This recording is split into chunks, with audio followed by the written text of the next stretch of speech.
Robinson Crusoé, chapitre 7. Mais retournons à mon nouveau compagnon. J'étais enchantée de lui, et je m'appliquais à lui enseigner à faire tout ce qui était propre à le rendre utile, adroit, entendu, mais surtout à me parler et à me comprendre, et je le trouvais le meilleur écolier qui fût jamais. Il était si gai, si constamment assidu et si content quand il pouvait m'entendre ou se faire entendre de moi, qu'il m'était vraiment agréable de causer avec lui. Alors ma vie commençait à être si douce que je me disais « N'eussé-je pas à redouter les sauvages, je demeurerais volontiers en ce lieu aussi longtemps que je vivrais. » 3 ou 4 jours après mon retour au château, je pensai que pour détourner Vendredi de son horrible nourriture accoutumée et de son appétit cannibale, je devais lui faire goûter d'autres viandes. Je l'emmenai donc un matin dans les bois. J'y allais, au fait, dans l'intention de tuer un cabri de mon troupeau, pour l'apporter et la prêter au logis. Mais, chemin faisant, je vis une chèvre couchée à l'ombre, avec 2 jeunes chevreaux à ses côtés. Là-dessus, j'arrêtai Vendredi. « Oh là, ne bouge pas !» lui dis-je, en lui faisant signe de ne pas remuer. Au même instant, j'épaulai mon fusil, je tirai et je tuai un des chevreaux. Le pauvre diable qui m'avait vu, il est vrai, tuer à grande distance le sauvage son ennemi, mais qui n'avait pu imaginer comment cela s'était fait, fut jeté dans une étrange surprise. Il tremblait, il chancelait, et avait l'air si consterné que je pensais le voir tomber en défaillance. Il ne regarda pas le chevreau sur lequel j'avais fait feu, ou ne s'aperçut pas que je l'avais tué, mais il arracha sa veste pour s'assurer s'il n'était point blessé lui-même. Il croyait sans doute que j'avais résolu de me défaire de lui, car il vint s'agenouiller devant moi, et, embrassant mes genoux, il me dit une multitude de choses où je n'entendis rien, sinon qu'il me suppliait de ne pas le tuer. Je trouvai bientôt un moyen de le convaincre que je ne voulais point lui faire de mal.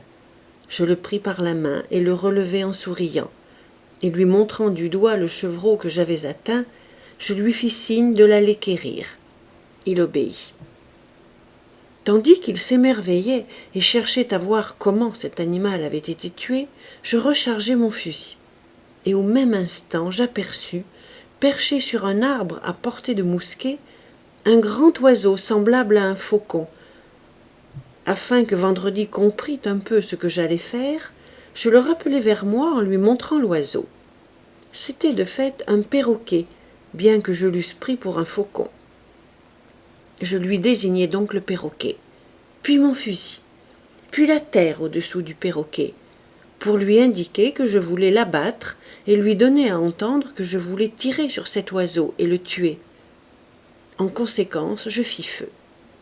Je lui ordonnai de regarder, et sur-le-champ, il vit tomber le perroquet.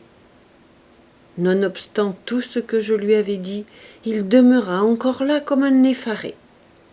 Je conjecturai qu'il était épouvanté ainsi parce qu'il ne m'avait rien vu mettre dans mon fusil, et qu'il pensait que c'était une source merveilleuse de mort et de destruction propre à tuer hommes, bêtes, oiseaux, ou quoi que ce fût, de près ou de loin. Son étonnement fut tel que de longtemps il n'en put revenir. Et je crois que si je l'eusse laissé faire, il m'aurait adoré, moi et mon fusil. Quant au fusil lui-même, il n'osa pas y toucher de plusieurs jours. Mais lorsqu'il en était prêt, il lui parlait et l'implorait comme s'il eût pu lui répondre.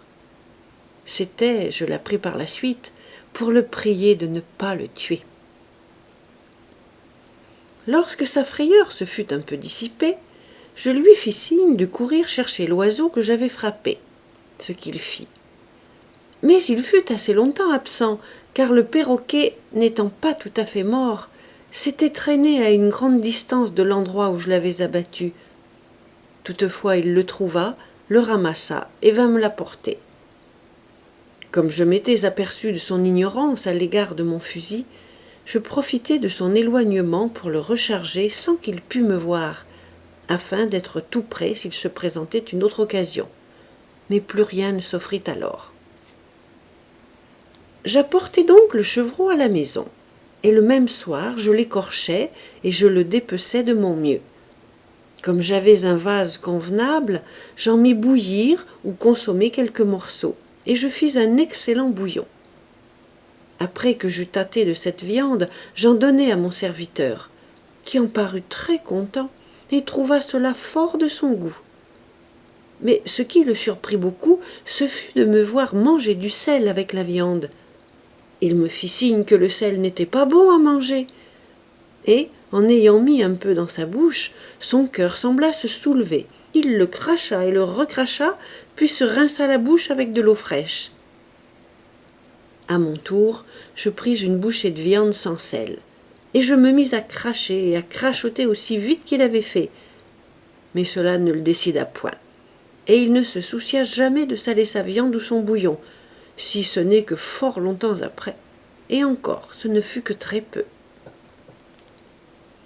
Après lui avoir fait ainsi goûter du bouilli et du bouillon, je résolus de le régaler le lendemain d'une pièce de chevreau rôti. Pour la faire cuire, je la suspendis à une ficelle devant le feu, comme je l'avais vu pratiquer à beaucoup de gens en Angleterre. En plantant 2 pieux, un sur chaque côté du brasier, avec un 3e pieu posé en travers sur leur sommet, en attachant la ficelle à cette traverse et en faisant tourner la viande continuellement. Vendredi s'émerveilla de cette invention, et quand il vint à manger de ce rôti, il s'y prit de tant de manières pour me faire savoir combien il le trouvait à son goût, que je n'eusse pu ne pas le comprendre. Enfin il me déclara que désormais il ne mangerait plus d'aucune chair humaine, ce dont je fus fort aise. Le jour suivant, je l'occupais à piler du blé et à bluter, suivant la manière que je mentionnais autrefois. Il apprit promptement à faire cela, aussi bien que moi, après surtout qu'il eut compris quel en était le but, et que c'était pour faire du pain, car ensuite je lui montrai à pétrir et à cuire au four. En peu de temps, Vendredi devint capable d'exécuter toute ma besogne aussi bien que moi-même. Je commençai alors à réfléchir qu'ayant 2 bouches à nourrir au lieu d'une, je devais me pourvoir de plus de terrain pour ma moisson et semer une plus grande quantité de grains que de coutume. Je choisis donc une plus grande pièce de terre et me mis à l'enclore de la même façon que mes autres champs. Ce à quoi Vendredi travailla non seulement volontiers et de tout cœur, mais très joyeusement. Je lui dis que c'était pour avoir du blé, de quoi faire plus de pain, parce qu'il était maintenant avec moi, et afin que je pusse en avoir assez pour lui et pour moi-même. Il parut très sensible à cette attention, et me fit connaître qu'il pensait que j'avais beaucoup plus de travail du fait de sa présence, et qu'il travaillerait plus rudement si je voulais lui dire ce qu'il fallait faire. Cette année fut la plus agréable de toutes celles que je passai dans l'île.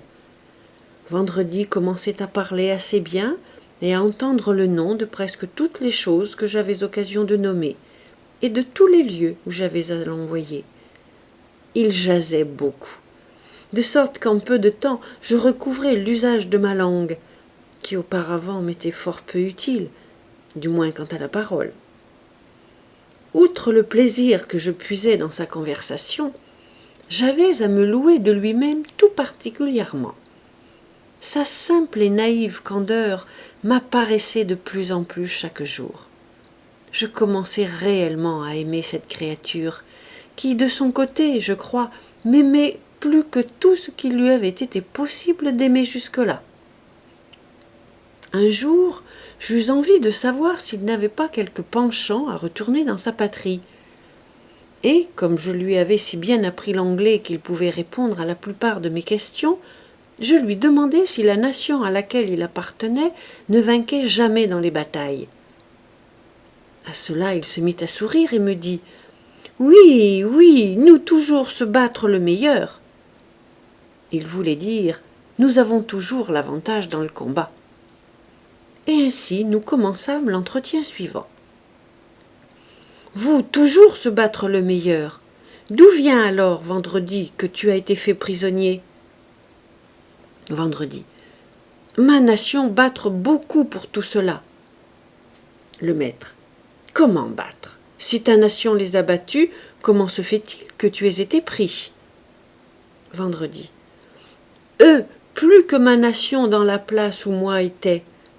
Eux prendre 1, 2, 3 et moi. Ma nation battre eux tout à fait dans la place là-bas où moi n'être pas. Là, ma nation prendre 1, 2, grand 1000. Le maître. Mais pourquoi alors ne te reprit-elle pas des mains de l'ennemi? Vendredi. Eux emporter 1, 2, 3 et moi, et faire aller dans le canot. Ma nation n'avoir pas canot cette fois. Le maître. Eh bien, vendredi, que fait ta nation des hommes qu'elle prend? Les emmène-t-elle et les mange-t-elle aussi? Vendredi. Oui, ma nation mangeait hommes aussi, mangez tous. Le maître. Où les mène-t-elle? Vendredi. Allez à autre place où elle pense. Le maître. Vient-elle ici? Vendredi. Oui, oui, elle venir ici, venir autre place. Le maître. Es-tu venu ici avec vos gens? Vendredi. Oui, moi venir là. Il montrait du doigt le côté nord-ouest de l'île, qui, à ce qu'il paraît, était le côté qu'ils affectionnaient.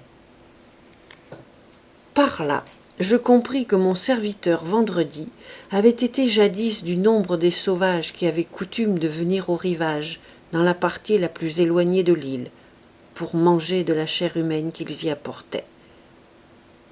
Et quelque temps après, lorsque je pris le courage d'aller avec lui de ce côté, qui était le même dont je fis mention autrefois, il reconnut l'endroit de prime abord et me dit que là il était venu une fois, qu'on y avait mangé 20 hommes, 2 femmes et un enfant. Il ne savait pas compter jusqu'à 20 en anglais, mais il mit autant de pierres sur un même rang et me pria de les compter. J'ai narré ce fait parce qu'il est l'introduction de ce qui suit. Après cet entretien avec lui, je lui demandai combien il y avait de notre île au continent, et si les canots ne périssaient point souvent. Il me répondit qu'il n'y avait point de danger, que jamais il ne se perdait un canot, qu'un peu plus avant, en mer, on trouvait dans la matinée toujours le même courant et le même vent, et dans l'après-midi, un vent et un courant opposés.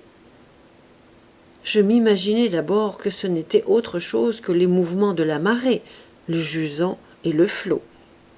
Mais je compris dans la suite que la cause de cela était le grand flux et reflux de la puissante rivière de l'Orénoque, dans l'embouchure de laquelle, comme je le reconnus plus tard, notre île était située, et que la terre que je découvrais à l'ouest et au nord-ouest était la grande île de la Trinité, sise à la pointe septentrionale des bouches de ce fleuve. J'adressai à Vendredi 1000 questions touchant la contrée, les habitants, la mer, les côtes et les peuples qui en étaient voisins, et il me dit tout ce qu'il savait avec la plus grande ouverture de cœur imaginable.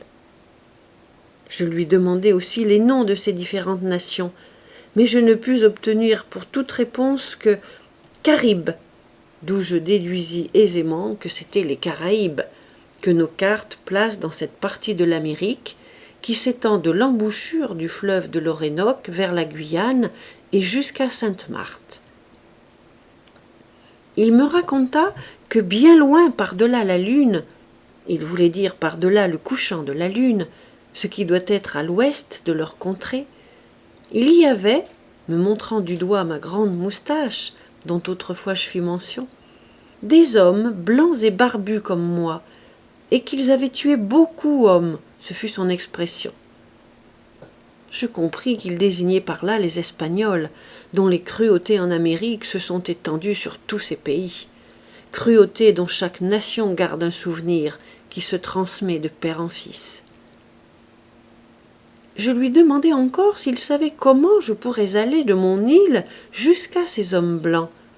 Il me répondit « Oui, oui, pouvoir y aller dans 2 canots. » Je n'imaginais pas ce qu'il voulait dire par 2 canots. À la fin, cependant, je compris, non sans grande difficulté, que ce devait être dans un grand et large bateau, aussi gros que 2 pirogues. Cette partie du discours de vendredi me fit grand plaisir. Et depuis lors, je conçus quelque espérance de pouvoir trouver une fois ou autre l'occasion de m'échapper de ce lieu, avec l'assistance que ce pauvre sauvage me prêterait. Durant tout le temps que Vendredi avait passé avec moi, depuis qu'il avait commencé à me parler et à me comprendre, je n'avais pas négligé de jeter dans son âme le fondement des connaissances religieuses. Un jour, entre autres, je lui demandai qui l'avait fait. Le pauvre garçon ne me comprit pas du tout et pensa que je lui demandais qui était son père. Je donnai donc un autre tour à ma question, et je lui demandai qui avait fait la mer, la terre où il marchait, et les montagnes et les bois. Il me répondit que c'était le vieillard Benamuké, qui vivait au-delà de tout. Il ne put rien ajouter sur ce grand personnage, sinon qu'il était très vieux. Beaucoup plus vieux, disait-il, que la mer ou la terre, que la lune ou les étoiles.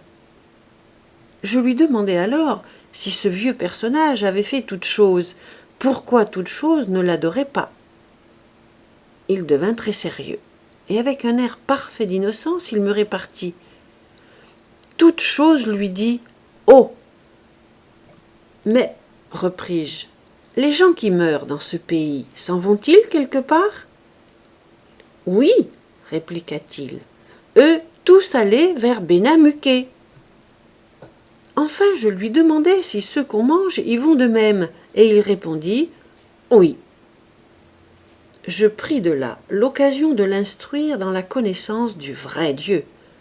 Je lui dis que le grand Créateur de toutes choses vit là-haut, en lui désignant du doigt le ciel, qu'il gouverne le monde avec le même pouvoir et la même providence par lesquels il l'a créé, qu'il est tout-puissant et peut faire tout pour nous donner tout et nous ôter tout. Ainsi, par degrés, je lui ouvris les yeux. Il m'écoutait avec une grande attention et recevait avec plaisir la notion de Jésus-Christ, envoyé pour nous racheter, et de notre manière de prier Dieu, qui peut nous entendre même dans le ciel. Il me dit un jour que si notre Dieu pouvait nous entendre de par-delà le soleil, il devait être un plus grand Dieu que leur Benamuké, qui ne vivait pas si loin, et cependant ne pouvait les entendre, à moins qu'ils ne vinssent lui parler sur les grandes montagnes où il faisait sa demeure. Je lui demandai s'il était jamais allé lui parler. Il me répondit que non, que les jeunes gens n'y allaient jamais, que personne n'y allait que les vieillards, qu'il nommait leur Oowokake, c'est-à-dire, je me le fis expliquer par lui, leurs religieux ou leur clergé, et que ces vieillards allaient lui dire « Oh !» C'est ainsi qu'il appelait faire des prières. Puis que lorsqu'il revenait, il leur rapportait ce que Benamuké avait dit. Je remarquai par là qu'il y a des fraudes pieuses même parmi les plus aveugles et les plus ignorants idolâtres du monde, et que la politique de faire une religion secrète, afin de conserver au clergé la vénération du peuple, ne se trouve pas seulement dans le catholicisme, mais peut-être dans toutes les religions de la terre, voire même celles des sauvages les plus brutes et les plus barbares. Je fis mes efforts pour rendre sensible à mon serviteur Vendredi la supercherie de ces vieillards, en lui disant que leur prétention d'aller sur les montagnes pour dire « Oh !» à leur dieu Benamuké était une imposture, que les paroles qu'il lui attribuait bien plus encore, et que s'il recevait là quelque réponse et parlait réellement avec quelqu'un, ce devait être avec un mauvais esprit. Alors j'entrai en un long discours touchant le diable, son origine, sa rébellion contre Dieu, sa haine pour les hommes, la raison de cette haine, son penchant à se faire adorer dans les parties obscures du monde au lieu de Dieu et comme Dieu, et la foule de stratagèmes dont il use pour entraîner le genre humain à sa ruine. Enfin, l'accès secret qu'il se ménage auprès de nos passions et de nos affections, pour adapter ses pièges si bien à nos inclinations, qu'il nous rend nos propres tentateurs et nous fait courir à notre perte par notre propre choix. Je trouvais qu'il n'était pas aussi facile d'imprimer dans son esprit de justes notions sur le diable qu'il l'avait été de lui en donner sur l'existence d'un Dieu.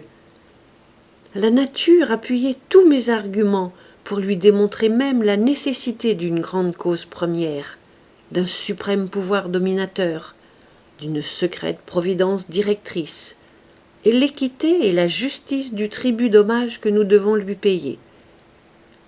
Mais rien de tout cela ne se présentait dans la notion d'un esprit malin, de son origine, son existence, sa nature, et principalement son inclination à faire le mal, et à nous entraîner à le faire aussi. Le pauvre garçon m'embarrassa un jour tellement par une question purement naturelle et innocente que je sus à peine que lui dire. Je lui avais parlé longuement du pouvoir de Dieu, de sa toute-puissance, de sa terrible détestation du péché, du feu dévorant qu'il a préparé pour les ouvriers d'iniquité. Enfin, nous ayant tous créés, de son pouvoir de nous détruire, de détruire l'univers en un moment. Et tout ce temps, il m'avait écouté avec un grand sérieux. Venant ensuite à lui conter que le démon était l'ennemi de Dieu dans le cœur de l'homme, et qu'il usait toute sa malice et son habileté à renverser les bons desseins de la Providence et à ruiner le royaume de Christ sur la terre, etc. « Eh bien, interrompit Vendredi, vous dire Dieu est si fort, beaucoup plus puissant que le diable ? Oui, oui, dis-je. Vendredi, Dieu est plus fort que le diable. Dieu est au-dessus du diable. Et c'est pourquoi nous prions Dieu de le mettre sous nos pieds, de nous rendre capables de résister à ses tentations et d'éteindre ses aiguillons de feu. Mais, reprit-il, si Dieu beaucoup plus fort, beaucoup plus puissant que le diable, pourquoi Dieu pas tuer le diable pour faire lui non plus méchant ? Je fus étrangement surpris à cette question. De fait, bien que je fusse alors un vieil homme, je n'étais pourtant qu'un jeune docteur, n'ayant guère les qualités requises d'un casuiste capable de résoudre les difficultés. D'abord, ne sachant que dire, je fis semblant de ne pas l'entendre, et lui demandai ce qu'il disait. Mais il tenait trop à une réponse pour oublier sa question, et il la répéta de même dans son langage décousu. J'avais eu le temps de me remettre un peu. Je lui dis. Dieu veut le punir sévèrement à la fin. Il le réserve pour le jour du jugement, où l'ennemi sera jeté dans l'abîme sans fond, pour demeurer dans le feu éternel. Ceci ne satisfit pas Vendredi. Il revint à la charge en répétant mes paroles. Réservé à la fin, moi pas comprendre. Mais pourquoi non tuer le diable maintenant ? Pourquoi pas tuer grand auparavant ? Tu pourrais aussi bien me demander, répartis-je, pourquoi Dieu ne nous tue pas, toi et moi, quand nous faisons des choses méchantes qui l'offensent ? Il nous conserve pour que nous puissions nous repentir et puissions être pardonnés. Après avoir réfléchi un moment à cela, bien, bien, dit-il très affectueusement. Cela est bien. Ainsi, vous, moi, diable, tous méchants, tous préservés, tous repentir, Dieu pardonner tous. Je retombai donc encore dans une surprise extrême, et ceci fut une preuve pour moi que bien que les simples notions de la nature conduisent les créatures raisonnables à la connaissance d'un Dieu et à l'adoration ou hommage dû à l'être suprême, d'un Dieu comme la conséquence de notre nature, cependant la divine révélation seule peut amener à la connaissance de Jésus-Christ et d'une rédemption opérée pour nous, d'un médiateur, d'une nouvelle alliance et d'un intercesseur devant le trône de Dieu. Une révélation venant du ciel peut seule, dis-je, imprimer ces notions dans l'âme. Par conséquent, l'évangile de notre Seigneur et Sauveur Jésus-Christ, j'entends la parole divine, et l'Esprit de Dieu promis à son peuple pour guide et sanctificateur sont les instructeurs essentiels de l'âme des hommes dans la connaissance salutaire de Dieu et les voies du salut. J'interrompis donc le présent entretien entre moi et mon serviteur en me levant à la hâte, comme si quelque affaire subite m'eût appelé dehors. Et, l'envoyant alors bien loin, sous quelque prétexte, je me mis à prier Dieu ardemment de me rendre capable d'instruire salutairement cet infortuné sauvage, en préparant par son esprit le cœur de cette pauvre ignorante créature à recevoir la lumière de la connaissance de Dieu dans le Christ, en la réconciliant à lui, et de me rendre capable de l'entretenir si efficacement de la parole divine que ses yeux pussent être ouverts, sa conscience convaincue et son âme sauvée. Quand il fut de retour, j'entrai avec lui dans une longue dissertation sur la rédemption des hommes par le Sauveur du monde et sur la doctrine de l'Évangile annoncée de la part du ciel, c'est-à-dire la repentance envers Dieu et la foi en notre Sauveur Jésus. Je lui expliquai de mon mieux pourquoi notre divin Rédempteur n'avait pas revêtu la nature des anges, mais bien la race d'Abraham, et comment pour cette raison les anges tombés étaient exclus de la rédemption, venus seulement pour les brebis égarées de la maison d'Israël. Il y avait, Dieu le sait, plus de sincérité que de science dans toutes les méthodes que je pris pour l'instruction de cette malheureuse créature. Et je dois reconnaître ce que tout autre, je pense, éprouvera en pareil cas, qu'en lui exposant les choses d'une façon évidente, je m'instruisis moi-même en plusieurs choses que j'ignorais, ou que je n'avais pas approfondies auparavant, mais qui se présentèrent naturellement à mon esprit quand je me pris à les fouiller pour l'enseignement de ce pauvre sauvage. En cette occasion, je mis même à la recherche de ces choses plus de ferveur que je ne m'en m'étais senti de ma vie. Si bien que j'ai réussi ou non avec cet infortuné, je n'en avais pas moins de fortes raisons pour remercier le ciel de me l'avoir envoyé. Le chagrin glissait plus légèrement sur moi. Mon habitation devenait excessivement confortable. Et quand je réfléchissais que dans cette vie solitaire à laquelle j'avais été condamné, je n'avais pas été seulement conduit à tourner mes regards vers le ciel et à chercher le bras qui m'avait exilé, mais que j'étais devenu un instrument de la Providence pour sauver la vie et sans doute l'âme d'un pauvre sauvage, et pour l'amener à la vraie science de la religion et de la doctrine chrétienne, afin qu'il pût connaître le Christ Jésus, afin qu'il pût connaître celui qui est la vie éternelle. Quand, dis-je, je réfléchissais sur toutes ces choses, une joie secrète s'épanouissait dans mon âme, et souvent même je me félicitais d'avoir été amené en ce lieu, ce que j'avais tant de fois regardé comme la plus terrible de toutes les afflictions qui eussent pu m'advenir. Dans cet esprit de reconnaissance, j'achevai le reste de mon exil. Mes conversations avec Vendredi employaient si bien mes heures que je passai les 3 années que nous vécûmes là ensemble parfaitement et complètement heureux. Si toutefois il est une condition sublunaire qui puisse être appelée bonheur parfait. Le sauvage était alors un bon chrétien, un bien meilleur chrétien que moi, quoique, Dieu en soit béni, j'ai quelques raisons d'espérer que nous étions également pénitents, et des pénitents consolés et régénérés. Nous avions la parole de Dieu à lire et son esprit pour nous diriger, tout comme si nous eussions été en Angleterre. Je m'appliquais constamment à lire l'Écriture et à lui expliquer de mon mieux le sens de ce que je lisais. Et lui, à son tour, par ses examens et ses questions sérieuses, me rendait, comme je le disais tout à l'heure, un docteur bien plus habile dans la connaissance des 2 testaments que je ne l'aurais jamais été si j'eusse fait une lecture privée. Il est encore une chose, fruit de l'expérience de cette portion de ma vie solitaire, que je ne puis passer sous silence.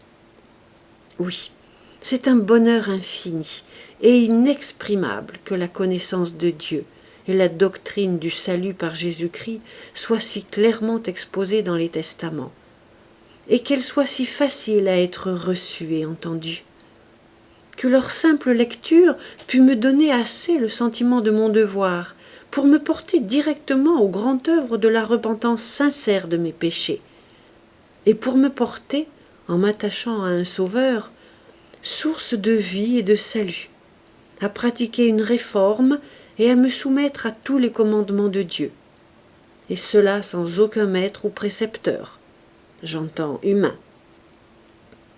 Cette simple instruction se trouva de même suffisante pour éclairer mon pauvre sauvage, et pour en faire un chrétien tel que, de ma vie, j'en ai peu connu qui le valussent.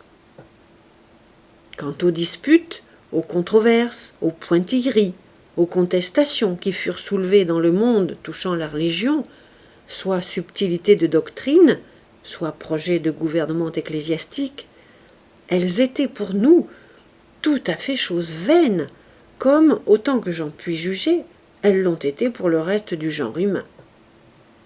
Nous étions sûrement guidés vers le ciel par les Écritures, et nous étions éclairés par l'Esprit consolateur de Dieu, nous enseignant et nous instruisant par sa parole, nous conduisant à toute vérité, et nous rendant l'un et l'autre soumis et obéissants aux enseignements de sa loi.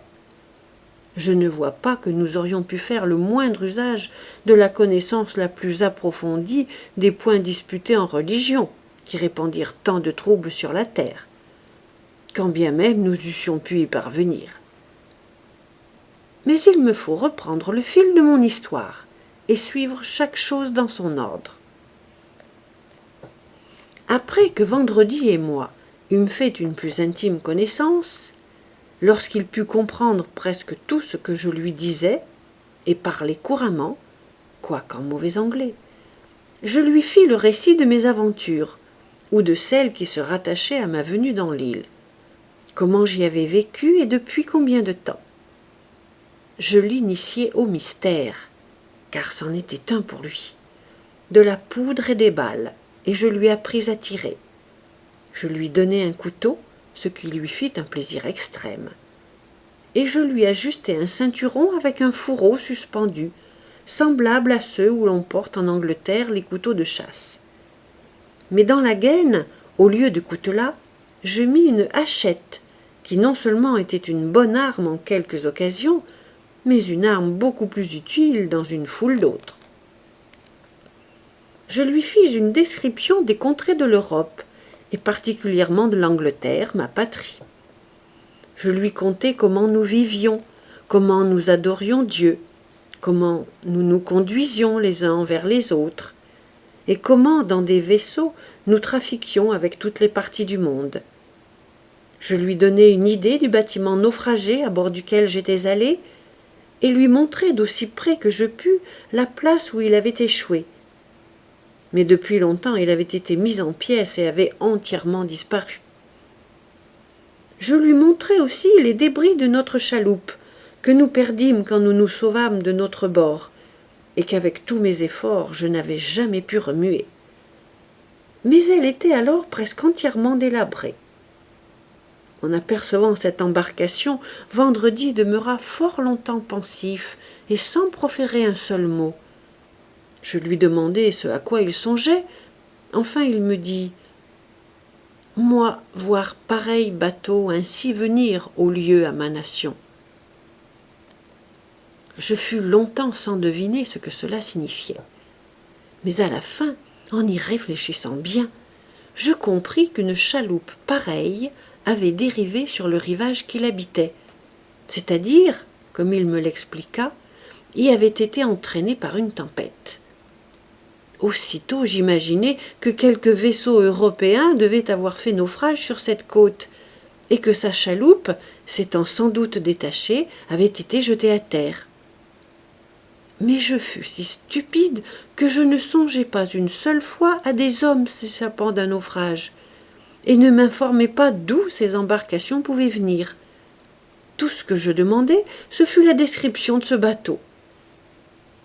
Vendredi me le décrivit assez bien, mais il me mit beaucoup mieux à même de le comprendre lorsqu'il ajouta avec chaleur « Nous sauver hommes blancs de noyer !»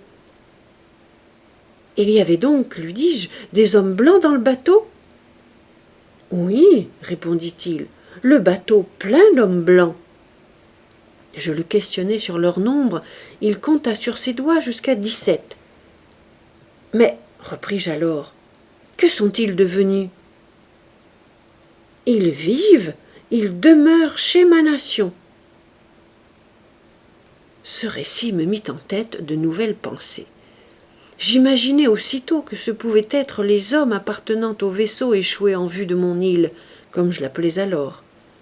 Que ces gens, après que le bâtiment eut donné contre le rocher, le croyant inévitablement perdu, s'étaient jetés dans leur chaloupe et avaient abordé à cette terre barbare parmi les sauvages. Sur ce, je m'enquis plus curieusement de ce que ces hommes étaient devenus. Il m'assura qu'ils vivaient encore, qu'il y avait 4 ans qu'ils étaient là, que les sauvages les laissaient tranquilles et leur donnaient de quoi manger. Je lui demandai comment il se faisait qu'ils n'eussent point été tués et mangés. « Non, me dit-il, eux, faire frère avec eux. » C'est-à-dire, comme je le compris, qu'ils avaient fraternisé. Puis il ajouta « Eux, manger non-homme que quand la guerre fait battre. » C'est-à-dire qu'ils ne mangent aucun homme qui ne se soit battu contre eux et n'ait été fait prisonnier de guerre. Il arriva, assez longtemps après ceci, que, se trouvant sur le sommet de la colline, à l'est de l'île, d'où, comme je l'ai narré, j'avais dans un jour serein découvert le continent de l'Amérique, il arriva, dis-je, que vendredi, le temps étant fort clair, regarda fixement du côté de la terre ferme. Puis, dans une sorte d'ébahissement, qu'il se prit à sauter et à danser et à m'appeler, car j'étais à quelque distance. Je lui en demandai le sujet. « Ô joie, ô joyeux !» s'écriait-il. « Là, voir mon pays, là, ma nation !» Je remarquai un sentiment de plaisir extraordinaire épanoui sur sa face. Ses yeux étincelaient, sa contenance trahissait une étrange passion, comme s'il eût eu un désir véhément de retourner dans sa patrie. Cet air, cette expression éveilla en moi une multitude de pensées qui me laissèrent moins tranquille que je l'étais auparavant sur le compte de mon nouveau serviteur vendredi. Et je ne mis pas en doute que, si jamais il pouvait retourner chez sa propre nation, non seulement il oublierait toute sa religion, mais toutes les obligations qu'il m'avait, et qu'il ne fût assez perfide pour donner des renseignements sur moi à ses compatriotes, et revenir peut-être avec quelques centaines des siens, pour faire de moi un festin, auquel il assisterait aussi joyeux qu'il avait eu pour habitude de l'être au festin de ses ennemis, faits prisonniers de guerre. Mais je faisais une violente injustice à cette pauvre et honnête créature, ce dont je fus très chagrin par la suite. Cependant, comme ma défiance s'accrut et me posséda pendant quelques semaines, je devins plus circonspect, moins familier et moins affable avec lui. En quoi aussi j'eus assurément tort.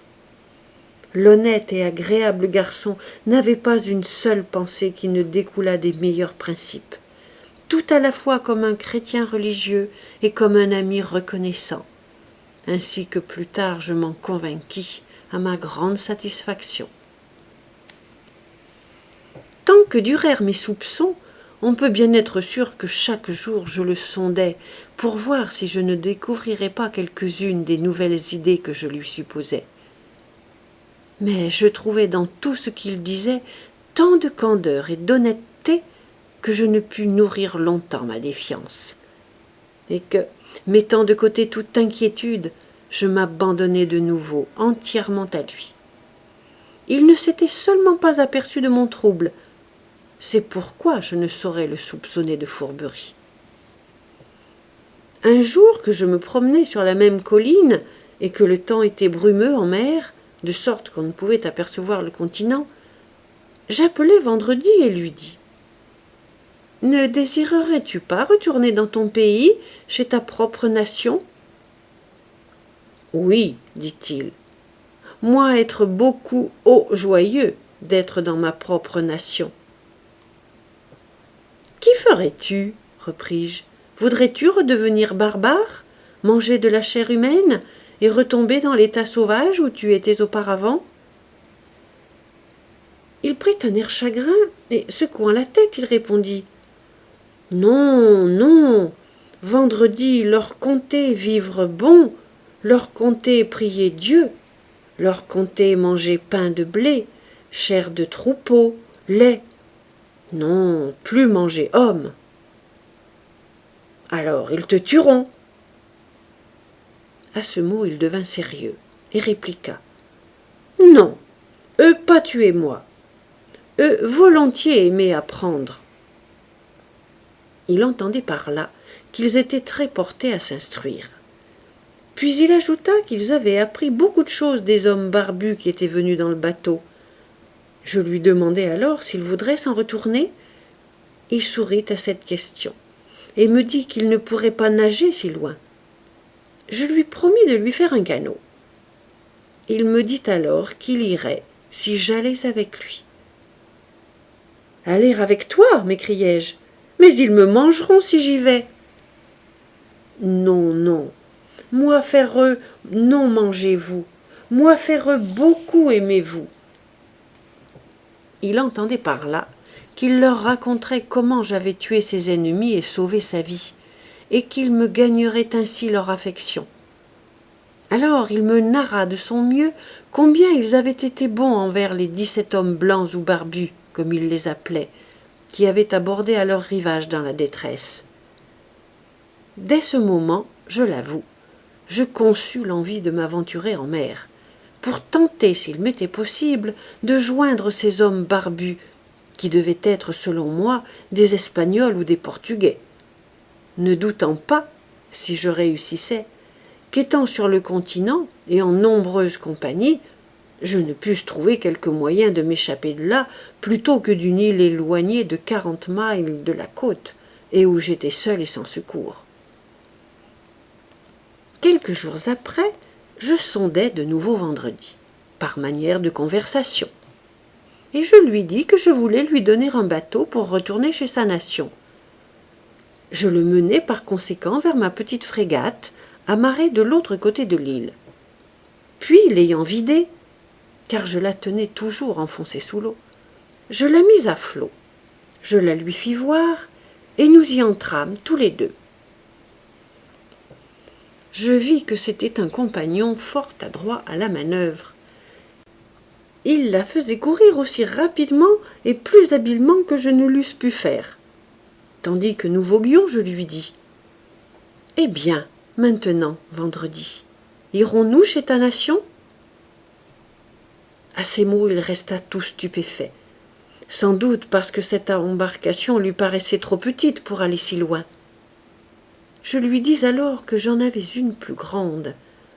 Le lendemain donc, je le conduisis au lieu où gisait la première pirogue que j'avais faite, mais que je n'avais pu mettre à la mer. Il la trouva suffisamment grande.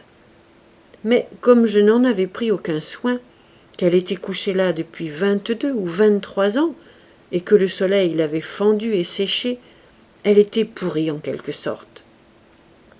Vendredi m'affirma qu'un bateau semblable ferait l'affaire et transporterait beaucoup assez vivres, boire, pain.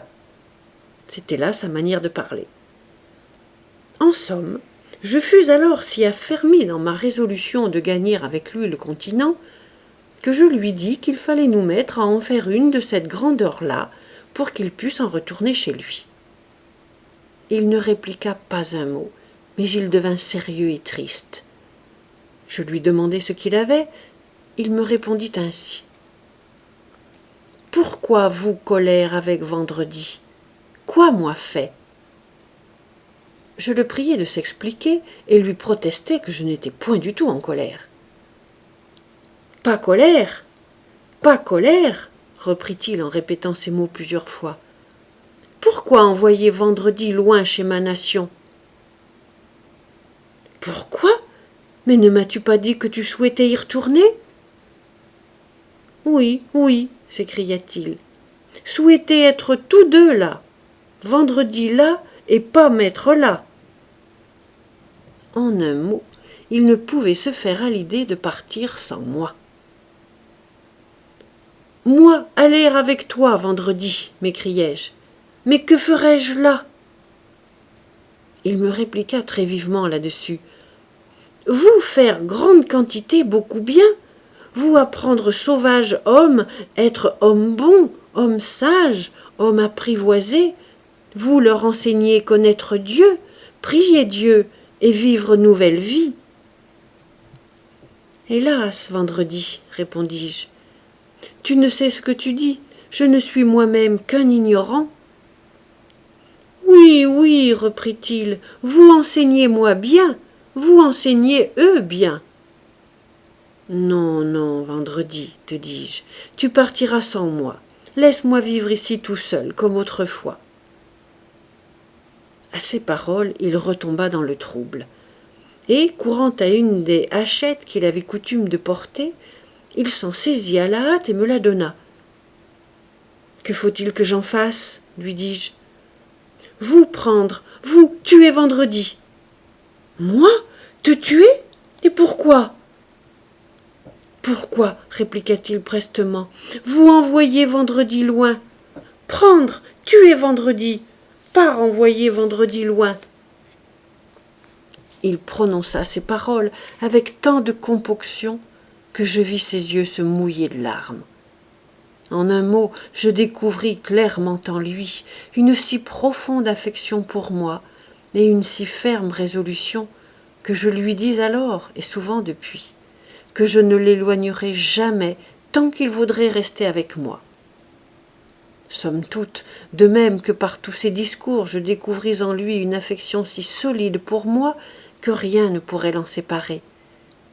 De même, je découvris que tout son désir de retourner dans sa patrie avait sa source dans une vive affection pour ses compatriotes et dans son espérance que je les rendrais bons, chose que, vu mon peu de science, je n'avais pas le moindre désir, la moindre intention ou envie d'entreprendre. Mais je me sentais toujours fortement entraîné à faire une tentative de délivrance, comme précédemment, fondée sur la supposition déduite du premier entretien, c'est-à-dire qu'il y avait là 17 hommes barbus. Et c'est pourquoi, sans plus de délai, je me mis en campagne avec Vendredi pour chercher un gros arbre propre à être abattu et à faire une grande pirogue ou canot pour l'exécution de mon projet. Il y avait dans l'île assez d'arbres pour construire une flottille, non seulement de pirogues ou de canots, mais même de bons gros vaisseaux. La principale condition à laquelle je tenais, c'était qu'il fût dans le voisinage de la mer, afin que nous pussions lancer notre embarcation quand elle serait faite, et éviter la bévue que j'avais commise la première fois. À la fin, Vendredi en choisit un, car il connaissait mieux que moi quelle sorte de bois était la plus convenable pour notre dessein. Je ne saurais même aujourd'hui comment nommer l'arbre que nous abattîmes. Je sais seulement qu'il ressemblait beaucoup à celui qu'on appelle fusté, et qu'il était d'un genre intermédiaire entre celui-là et le bois de Nicaragua, duquel il tenait beaucoup pour la couleur et l'odeur. Vendredi se proposait de brûler l'intérieur de cet arbre pour en faire un bateau. Mais je lui démontrai qu'il valait mieux le creuser avec des outils, ce qu'il fit très adroitement après que je lui en eus enseigné la manière.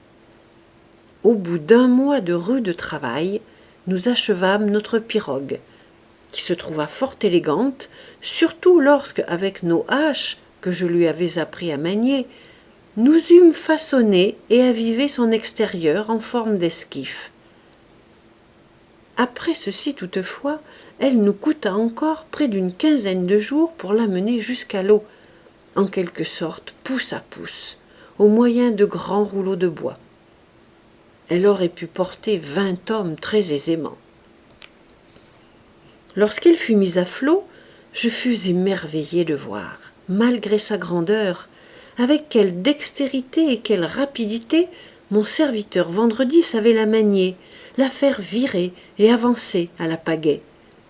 Je lui demandai alors si elle pouvait aller et si nous pouvions nous y aventurer. « Oui, répondit-il, elle aventurait dedans très bien, quand même grand soufflet vent. » Cependant, j'avais encore un projet qu'il ne connaissait point. C'était de faire un mât et une voile, et de garnir ma pirogue d'une ancre et d'un câble. Pour le mât, ce fut chose assez aisée. Je choisis un jeune cèdre fort droit que je trouvai près de là, car il y en avait une grande quantité dans l'île. Je chargeai Vendredi de l'abattre et lui montrai comment s'y prendre pour le façonner et l'ajuster. Quant à la voile, ce fut mon affaire particulière. Je savais que je possédais pas mal de vieilles voiles, ou plutôt de morceaux de vieilles voiles. Mais comme il y avait 26 ans que je les avais mises de côté, et que j'avais pris peu de soin pour leur conservation, n'imaginant pas que je pusse jamais avoir occasion de les employer à un semblable usage, je ne doutais pas qu'elles ne fussent toutes pourries. Et en fait, la plupart l'étaient. Pourtant, j'en trouvai 2 morceaux qui me parurent assez bons. Je me mis à les travailler, et avec beaucoup de peine, cousant gauchement et lentement, comme on peut le croire, car je n'avais point d'aiguille, je parvins enfin à faire une vilaine chose triangulaire, ressemblant à ce qu'on appelle en Angleterre une voile en épaule de mouton, qui se dressait avec un gui au bas et une fausse civadière au sommet. Les chaloupes de nos navires cinglent d'ordinaire avec une voile pareille, et c'était celle dont je connaissais le mieux la manœuvre, parce que la barque dans laquelle je m'étais échappé de Barbarie en avait une, comme je l'ai relaté dans la première partie de mon histoire. Je fus près de 2 mois à terminer ce dernier ouvrage, c'est-à-dire à gréer et ajuster mon mât et mes voiles. Pour compléter, j'établis un petit étai sur lequel j'adaptai une trinquette pour m'aider à pincer le vent, et, qui plus est, je fixai à la poupe un gouvernail. Quoique je fusse un détestable constructeur, cependant, comme je sentais l'utilité et même la nécessité d'une telle chose, bravant la peine, j'y travaillai avec tant d'application qu'enfin j'en vins à bout. Mais, en considérant la quantité des tristes inventions auxquelles j'eus recours et qui échouèrent, je suis porté à croire que ce gouvernail me coûta autant de labeur que le bateau tout entier. Après que tout ceci fut achevé, j'eus à enseigner à mon serviteur Vendredi tout ce qui avait rapport à la navigation de mon esquif, car, bien qu'il sût parfaitement pagayer, il n'entendait rien à la manœuvre de la voile et du gouvernail. Et ils furent on ne peut plus émerveillés quand il me vit diriger et faire virer ma pirogue au moyen de la barre, et quand il vit ma voile trélucher et s'éventer, tantôt d'un côté, tantôt de l'autre, suivant que la direction de notre course changeait. Alors, dis-je, il demeura là comme un étonné, comme un ébahi. Néanmoins, en peu de temps, je lui rendis toutes ces choses familières, et il devint un navigateur consommé, sauf l'usage de la boussole, que je ne pus lui faire comprendre que fort peu. Mais comme dans ces climats il est rare d'avoir un temps couvert, et que presque jamais il n'y a de brume, la boussole n'y est pas de grande nécessité. Les étoiles sont toujours visibles pendant la nuit, et la terre pendant le jour, excepté dans les saisons pluvieuses. Mais alors personne ne se soucie d'aller au loin, ni sur terre ni sur mer. J'étais alors entré dans la 27e année de ma captivité dans cette île. Quoique les 3 dernières années où j'avais eu avec moi mon serviteur Vendredi ne puissent guère faire partie de ce compte, ma vie d'alors étant totalement différente de ce qu'elle avait été durant tout le reste de mon séjour. Je célébrais l'anniversaire de mon arrivée en ce lieu toujours avec la même reconnaissance envers Dieu pour ses miséricordes. Si jadis j'avais eu sujet d'être reconnaissant, j'avais encore beaucoup plus sujet de l'être, la Providence m'ayant donné tant de nouveaux témoignages de sollicitude et envoyé l'espoir d'une prompte et sûre délivrance, car j'avais dans l'âme l'inébranlable persuasion que ma délivrance était proche, et que je ne saurais être un an de plus dans l'île. Cependant, je ne négligeais pas mes cultures. Comme à l'ordinaire, je bêchais, je semais, je fis des enclos, je recueillis et séchai mes raisins, et m'occupais de toutes choses nécessaires, de même qu'auparavant. La saison des pluies, qui m'obligeait à garder la maison plus que de coutume, étant alors revenue, j'avais donc mis notre vaisseau aussi en sûreté que possible, en l'amenant dans la crique où, comme je l'ai dit au commencement, j'abordais avec mes radeaux. L'ayant allé sur le rivage pendant la marée haute, je fis creuser à mon serviteur vendredi un petit bassin tout juste assez grand pour qu'il pût y tenir à flot. Puis, à la marée basse, nous fîmes une forte écluse à l'extrémité pour empêcher l'eau d'y rentrer. Ainsi, notre vaisseau demeura à sec et à l'abri du retour de la marée. Pour le garantir de la pluie, nous le couvrîmes d'une couche de branches d'arbres si épaisse qu'il était aussi bien qu'une maison sous son toit de chaume. Nous attendîmes ainsi les mois de novembre et de décembre que j'avais désignés pour l'exécution de mon entreprise. Quand la saison favorable approcha, comme la pensée de mon dessein renaissait avec le beau temps, je m'occupais journellement à préparer tout pour le voyage. La première chose que je fis, ce fut d'amasser une certaine quantité de provisions qui devaient nous être nécessaires. Je me proposai, dans une semaine ou deux, d'ouvrir le bassin et de lancer notre bateau. Quand un matin, que j'étais occupé à quelqu'un de ces apprêts, j'appelai vendredi et lui dis d'aller au bord de la mer pour voir s'il ne trouverait pas quelque chélonne ou tortue, chose que nous faisions habituellement une fois par semaine. Nous étions aussi friands des œufs que de la chair de cet animal. Vendredi n'était parti que depuis peu de temps quand je le vis revenir en courant et franchir ma fortification extérieure comme si ses pieds ne touchaient pas la terre. Et avant que j'eusse eu le temps de lui parler, il me cria « Ô maître, ô chagrin, ô mauvais !»« Qu'y a-t-il vendredi ?» lui dis-je. « Oh, là-bas, 1, 2, 3 canots, 1, 2, 3 !» Je conclus, d'après sa manière de s'exprimer, qu'il y en avait 6. Mais, après que je m'en fus enquis, je n'en trouvai que 3. « Eh bien, vendredi, lui dis-je, ne t'effraie pas. » Je le rassurai ainsi autant que je pus. Néanmoins, je m'aperçus que le pauvre garçon était tout à fait hors de lui-même. Il s'était fourré en tête que les sauvages étaient venus tout exprès pour le chercher, le mettre en pièces et le dévorer. Il tremblait si fort que je ne savais que faire. Je le réconfortai de mon mieux et lui dis que j'étais dans un aussi grand danger et qu'il me mangerait tout comme lui. « Mais il faut, ajoutai-je, nous résoudre à les combattre. Peux-tu combattre vendredi ?»« Moi tirer, dit-il, mais là venir beaucoup grand nombre. »« Qu'importe, répondis-je, nos fusils épouvanteront ceux qu'ils ne tueront pas. » Je lui demandai si, me déterminant à le défendre, il me défendrait aussi et voudrait se tenir auprès de moi et faire tout ce que je lui enjoindrais. Il répondit « Moi mourir quand vous commandez mourir, maître. » Là-dessus, j'allai chercher une bonne goutte de rhum et la lui donnai, car j'avais si bien ménagé mon rhum que j'en avais encore pas mal en réserve.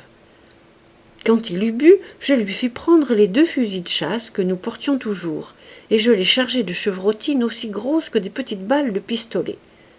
Je pris ensuite 4 mousquets, et je les chargeai chacun de 2 lingots et de 5 balles, puis chacun de mes 2 pistolets d'une paire de balles seulement. Je pendis, comme à l'ordinaire, mon grand sabre nu à mon côté, et je donnai à vendredi sa hachette. Quand je me fus ainsi préparé, je pris ma lunette d'approche et je gravis sur le versant de la montagne pour voir ce que je pourrais découvrir. J'aperçus aussitôt par ma longue vue qu'il y avait là 21 sauvages, 3 prisonniers et 3 pirogues, et que leur unique affaire semblait être de faire un banquet triomphal de ces 3 corps humains, fêtes barbares, il est vrai, mais comme je l'ai observé, qui n'avaient rien parmi eux que d'ordinaire.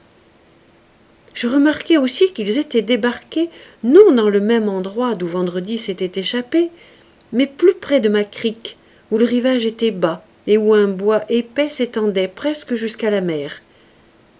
Cette observation et l'horreur que m'inspirait l'œuvre atroce que ces misérables venaient consommer me remplirent de tant d'indignation que je retournai vers Vendredi et lui dis que j'étais résolu à fondre sur eux et à les tuer tous.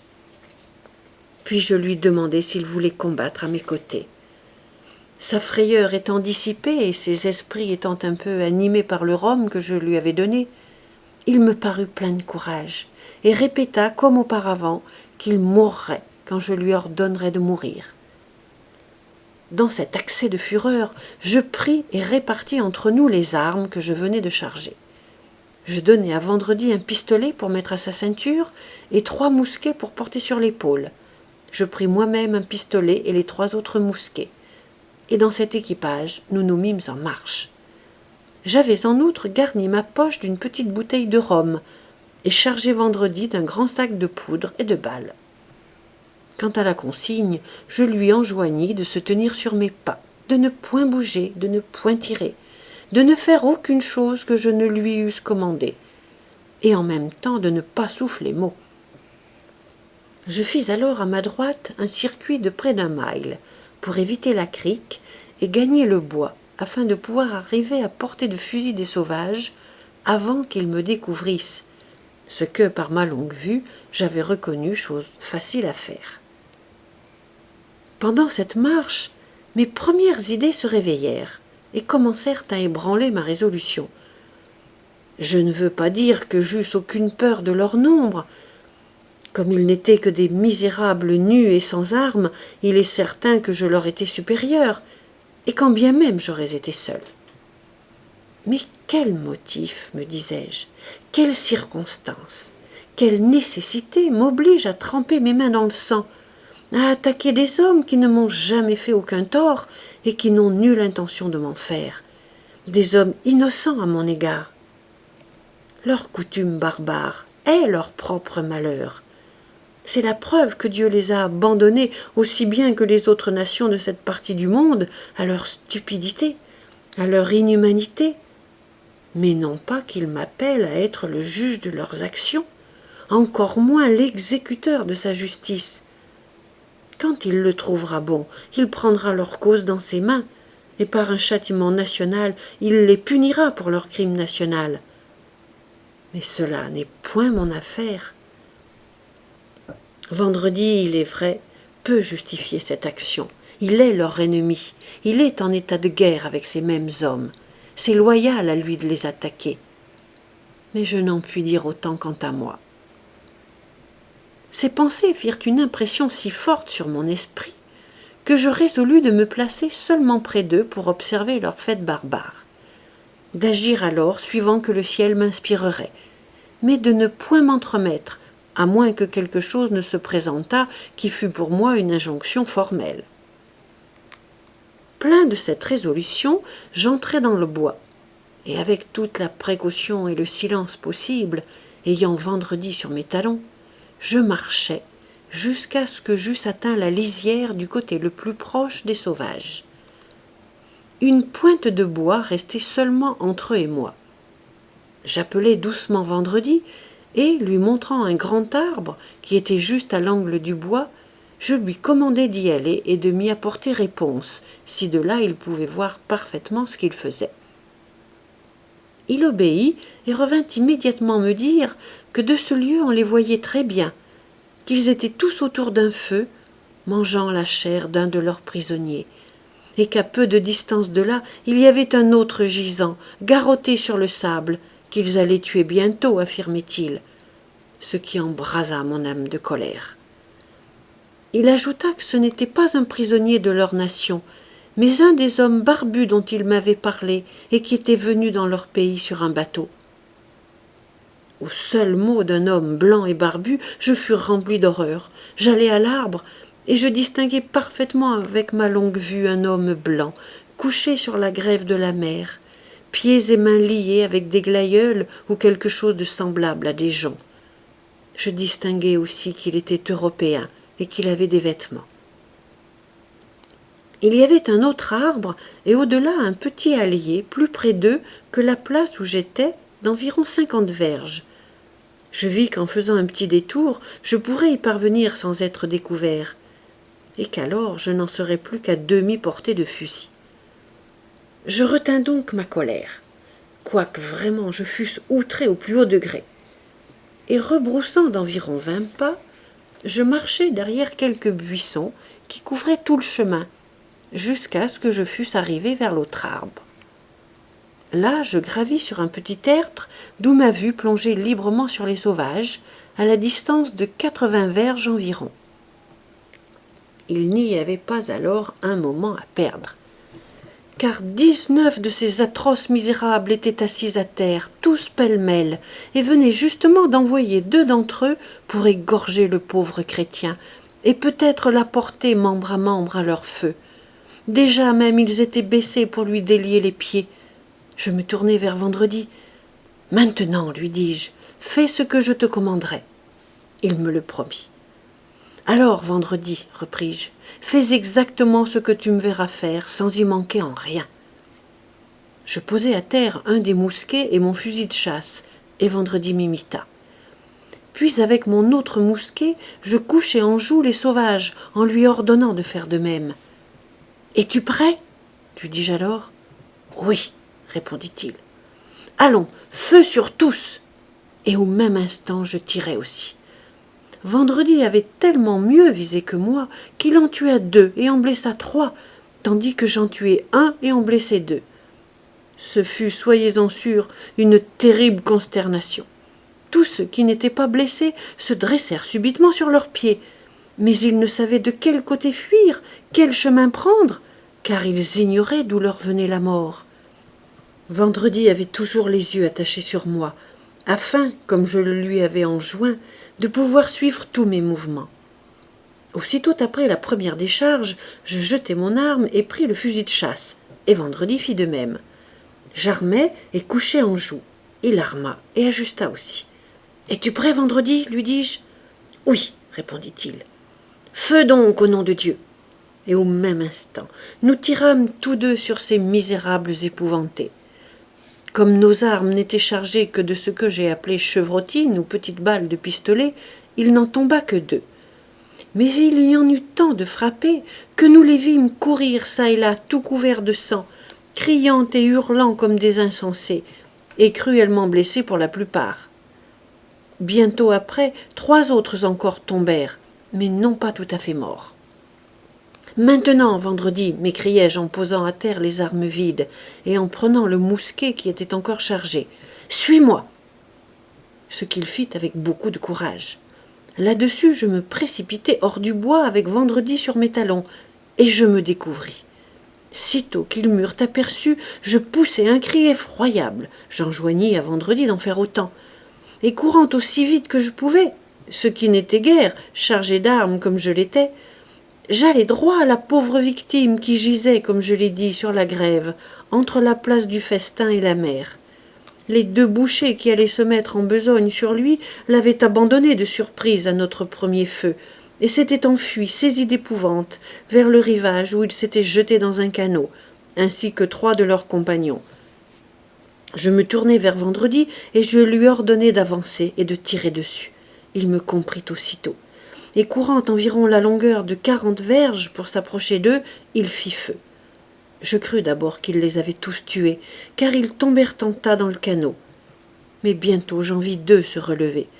Toutefois, il en avait expédié 2 et blessé un 3e, qui resta comme mort au fond du bateau. Tandis que mon serviteur Vendredi tiraillait, je pris mon couteau et je coupai les glaïeuls qui liaient le pauvre prisonnier. Ayant débarrassé ses pieds et ses mains, je le relevai et lui demandai en portugais qui il était. Il répondit en latin « Christianus », mais il était si faible et si languissant qu'il pouvait à peine se tenir ou parler. Je tirai ma bouteille de ma poche et la lui présentai en lui faisant signe de boire, ce qu'il fit. Puis je lui donnai un morceau de pain qu'il mangea. Alors je lui demandai de quel pays il était. Il me répondit « Espagnol ». Et se remettant un peu, il me fit connaître, par tous les gestes possibles, combien il m'était redevable pour sa délivrance. « Seigneur, lui dis-je avec tout l'espagnol que je pus rassembler, nous parlerons plus tard. Maintenant il nous faut combattre. S'il vous reste quelque force, prenez ce pistolet et ce sabre, et vengez-vous. » Il les prit avec gratitude, et n'eut pas plutôt ses armes dans les mains, que, comme si elles lui eussent communiqué une nouvelle énergie, il se rua sur ses meurtriers avec furie, et en tailla 2 en pièces en un instant. Mais il est vrai que tout ceci était si étrange pour eux, que les pauvres misérables, effrayés du bruit de nos mousquets, tombaient de pur étonnement et de peur, et étaient aussi incapables de chercher à s'enfuir que leur chair de résister à nos balles. Et c'était là juste le cas des 5 sur lesquels Vendredi avait tiré dans la pirogue, car si 3 tombèrent des blessures qu'ils avaient reçues, 2 tombèrent seulement d'effroi. Je tenais toujours mon fusil à la main sans tirer, voulant garder mon coup tout prêt, parce que j'avais donné à l'Espagnol mon pistolet et mon sabre. J'appelai Vendredi et lui ordonnai de courir à l'arbre d'où nous avions fait feu d'abord, pour rapporter les armes déchargées que nous avions laissées là, ce qu'il fit avec une grande célérité. Alors je lui donnai mon mousquet et je m'assis pour recharger les autres armes, et recommandai à mes hommes de revenir vers moi quand ils en auraient besoin. Tandis que j'étais à cette besogne, un rude combat s'engagea entre l'Espagnol et un des sauvages, qui lui portaient des coups avec un de leurs grands sabres de bois, cette même arme qui devait servir à lui ôter la vie si je ne l'avais empêché. L'Espagnol était aussi hardi et aussi brave qu'on puisse l'imaginer. Quoique faible, il combattait déjà cet Indien depuis longtemps et lui avait fait 2 larges blessures à la tête. Mais le sauvage, qui était un vaillant et un robuste compagnon, l'ayant étreint dans ses bras, l'avait renversé et s'efforçait de lui arracher mon sabre des mains. Alors l'Espagnol le lui abandonna sagement, et prenant son pistolet à sa ceinture, lui tira au travers du corps et l'étendit mort sur la place, avant que moi, qui accourais au secours, j'eusse eu le temps de le joindre. Vendredi, laissé à sa liberté, poursuivait les misérables fuyards sans autre arme au point que sa hachette, avec laquelle il dépêcha premièrement ces 3, qui, blessés d'abord, tombèrent ensuite, comme je l'ai dit plus haut, puis après tous ceux qu'il put attraper. L'Espagnol m'ayant demandé un mousquet, je lui donnai un des fusils de chasse, et il se mit à la poursuite de 2 sauvages qu'il blessa tous 2. Mais comme ils ne pouvaient courir, ils se réfugièrent dans le bois, où Vendredi les pourchassa et en tua un. L'autre, trop agile pour lui, malgré ses blessures, plongea dans la mer, et nagea de toutes ses forces vers ses camarades qui s'étaient sauvés dans le canot. Ces 3 rembarqués, avec un autre, qui avait été blessé, sans que nous pussions savoir s'il était mort ou vif, furent des 21 les seuls qui s'échappèrent de nos mains. Le compte des autres s'établit comme suit. 3 tués à notre première décharge partie de l'arbre. 2 tués à la décharge suivante.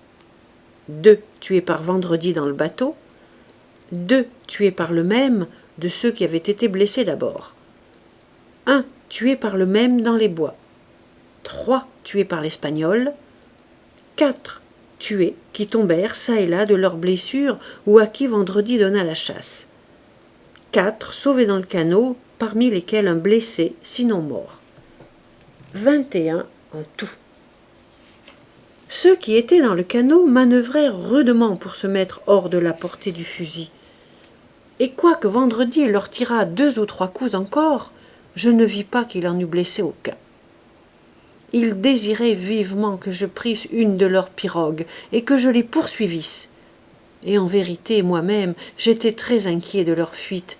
Je redoutais qu'ils ne portassent de mes nouvelles dans leur pays et ne revinssent peut-être avec 200 ou 300 pirogues pour nous accabler par leur nombre. Je consentis donc à leur donner la chasse en mer. Et courant à un de leurs canots, je m'y jetai et commandai à Vendredi de me suivre. Mais en y entrant, quelle fut ma surprise de trouver un pauvre sauvage, étendu pieds et poings liés, destiné à la mort comme l'avait été l'Espagnol, et presque expirant de peur, ne sachant pas ce qui se passait, car il n'avait pu regarder par-dessus le bord du bateau. Il était lié si fortement de la tête aux pieds et avait été garrotté si longtemps qu'il ne lui restait plus qu'un souffle de vie. Je coupai aussitôt les glaïeuls ou les joncs tortillés qui l'attachaient, et je voulus l'aider à se lever, mais il ne pouvait ni se soutenir ni parler. Seulement il gémissait très pitoyablement, croyant sans doute qu'on ne l'avait délié que pour le faire mourir.